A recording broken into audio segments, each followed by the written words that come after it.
Good morning, Truth Seekers. Another awesome video today. This one here is going to be favored and I think watched and appreciated by primarily my family.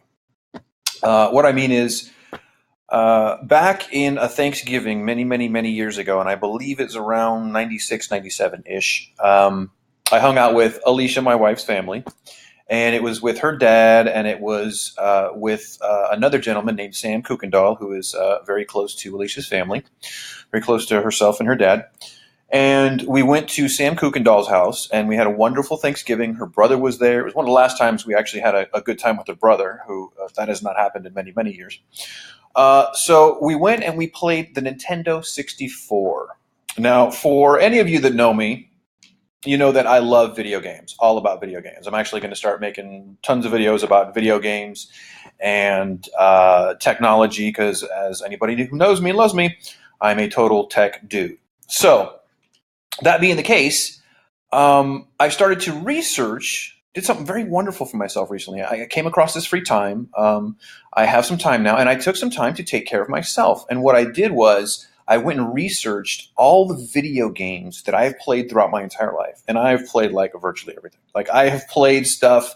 Basically, I started off in the Atari 2600, which for any of you know, for those of you that are older and know, that was like one of the first video game consoles that ever came out. It's kind of what started video games in this country. Even though it was them that crashed video games many years later in that crash of '83, it was still Atari that started video games many years ago. And since then, there's just been console after console after console.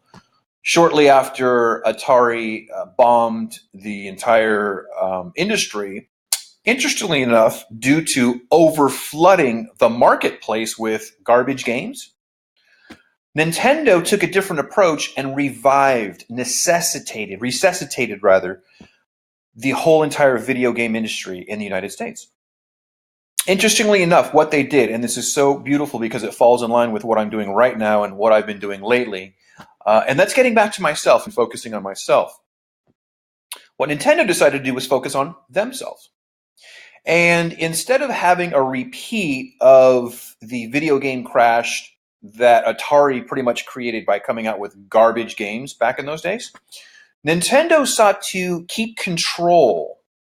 Now, in some of the research that I've done, folks have called this shady dealings from Nintendo. For example, and some of the research I did could be true, could be not true, but some of the YouTube research that I've done on the history of video games shows that Sony had sought to develop a partnership with Nintendo, and Nintendo had actually asked Sony to produce some optical drives for their up-and-coming console, which Sony did diligently.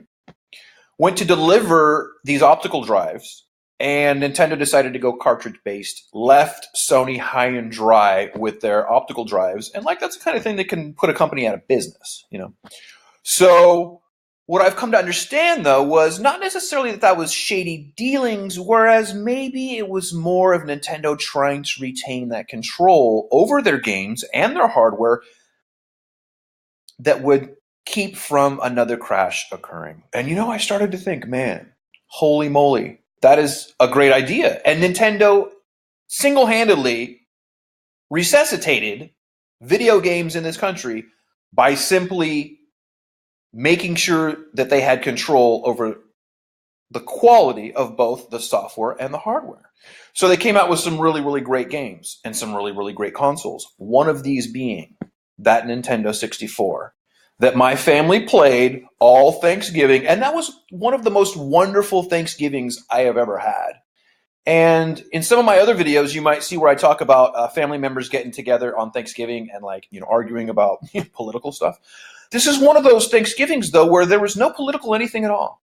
We got together as a family, and no matter what age or who you were, we passed around the control, and everybody got a shot to play. Everybody enjoyed it. It was one of the most wonderful experiences. And now that I research why, I come to find Nintendo at that time was trying to seriously put a clamp down on quality control. So they didn't have a repeat of the crash that happened years ago. So by doing this, they came out with this very quality console, which was the 64. And they also came out with very quality games for that 64. And so what happened was they just sheer domination of the marketplace. And again, it goes back to they locked out a lot of other folks and focused on themselves to come up with the greatest and the best that they could, and that's what dominated. So what I like to do is I like to put this message out to everyone else. One thing that I've always said is to never, ever play your competitor. And what that means is if I'm in a sport and I'm watching my competitor to see what they're doing and trying to kind of like accommodate that rather than playing my own game and figuring out what's great for me and my customers and my brand, I'm going to fail. Every time I play my competitor, I'm going to fail.